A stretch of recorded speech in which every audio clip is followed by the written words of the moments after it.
Good evening and welcome. Tonight we will be going over the history and geography of Baja Verapaz in Guatemala. Now, if you've seen my videos before, if you haven't, welcome. If you have seen my videos before, you know that we do the segments where we go over the geography, we go over the history, and then we head to Google Earth to see what this place actually looks like.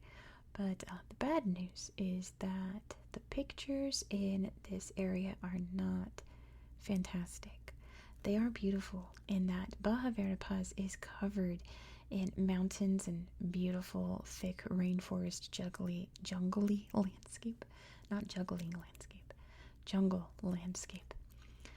And it's stunning and wonderful and fantastic. But I feel like I can only show you those pictures so many times before it gets too repetitive. And that's pretty much the only pictures I have to show you.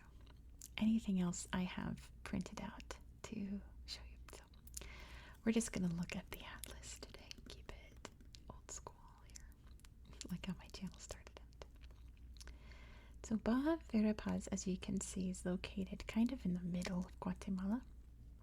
Alta Verapaz is up here. I did a video on that. If I remember, I'll throw in the little card up there so you can see my other videos about Guatemala. And it's very similar to the landscape up here, but a lot more rugged. I think the towns are smaller, life is simpler. And there are lots of beautiful rivers. You can see the Rio Negro here. And there's a lot more on here that's not listed. Pretty much they follow the towns here. The most important forest jungly landscape in Baja Verapaz is right about here. It's not listed, of course, on my map. But this is a reserve for the resplendent Quetzal. Now you can say Quetzal, you can say Quetzal. I think either way is acceptable. It is Guatemala's national bird, and I'm going to zoom out because I have a picture of it. Can you believe on Google Earth in this national park they don't have any pictures of these birds? I found like one. This is the resplendent Quetzal. It's a sweet little guy, and he has this long, beautiful, beautiful, beautiful tail.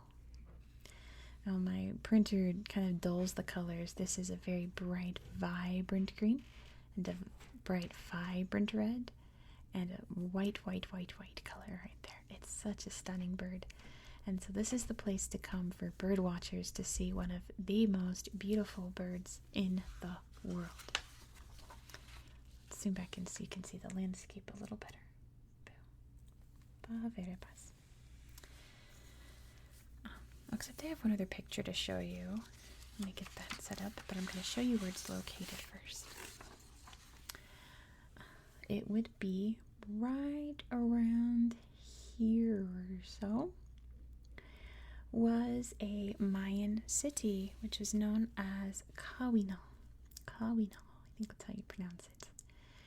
And at the height of its time, in about the 12th century, so long after the fall of the very mighty Mayan Empire, it was the largest city in this whole area here.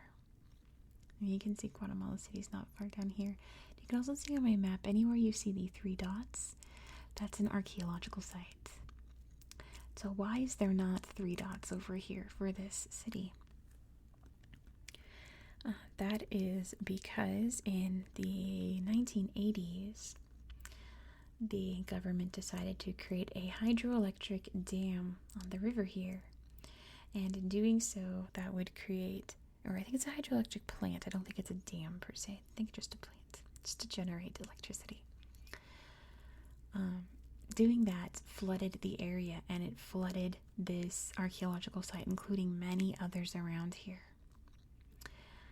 And they tried to pull an Abu Simbel and rescue the city, but all that they managed to do in time was rescue the pyramid.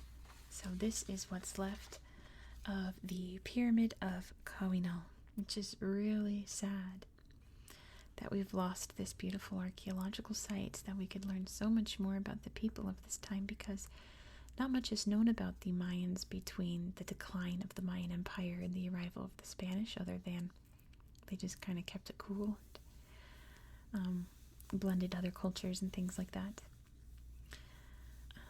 So a lot is probably lost, which is very sad, but also giving electricity to those who need it is also very important, right? So it's win-lose either way, I think. Let me zoom it back in so you can see everything, because next we're going to talk about the capital city of Salama. And this city was founded in the 1550s by the Order of Preachers, which is still around today, a religious organization. And essentially, Salama was a town for the Catholic Church and the various aristocrats that were living off of their spoils, off of their work here by, forcing the indigenous people to work for them in order to save their souls and all of that. But that changed very abruptly after independence came to Guatemala, and Morazan, the leader of Guatemala at the time, not a cool guy, but one of the things he did was he wanted to do away with the power of the church and the government. And in 1829, he forcibly removed the Order of Preachers and all of the aristocrats living there out of the city and left their wine regions, their homes, their churches to just kind of rot, which they did for quite a while as it was slowly resettled. Guatemalan history at this time, from like 1820 to about 1920, is absolutely insane. All you need are some dragons and you have a Game of Thrones plot.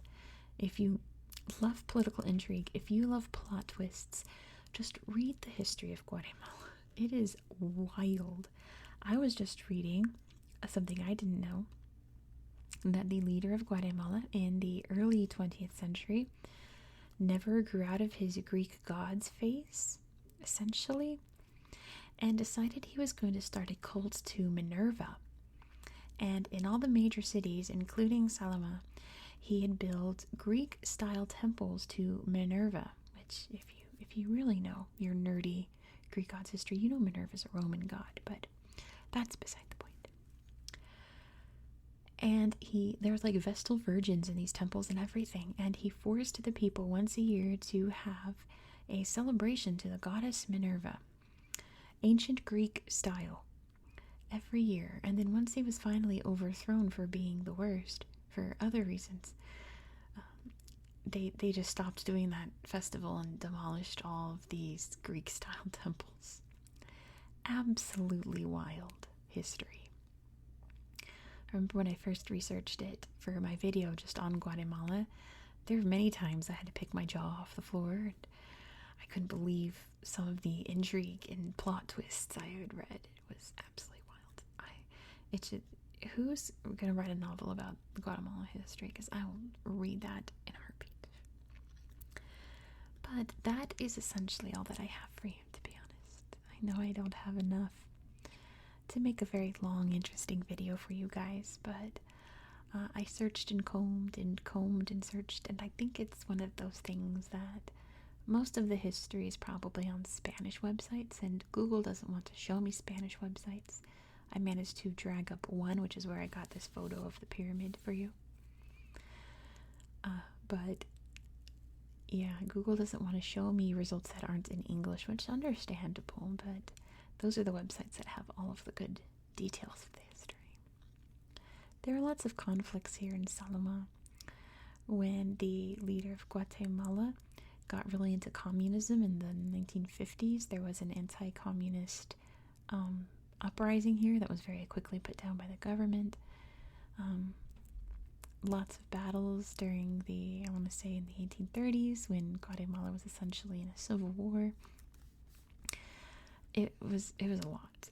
So Salama has seen little skirmishes here and there, but it's kind of a footnote in Guatemala's history.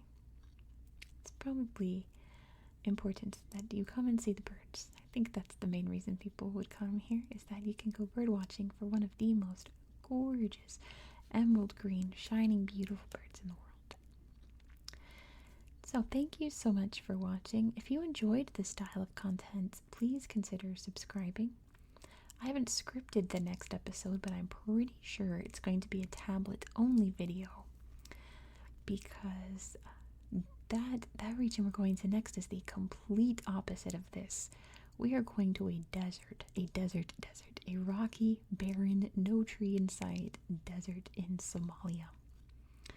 So be sure to subscribe so you won't miss out.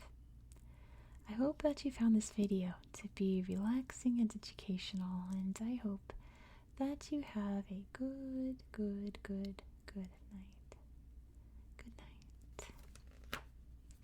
Good night. Good night.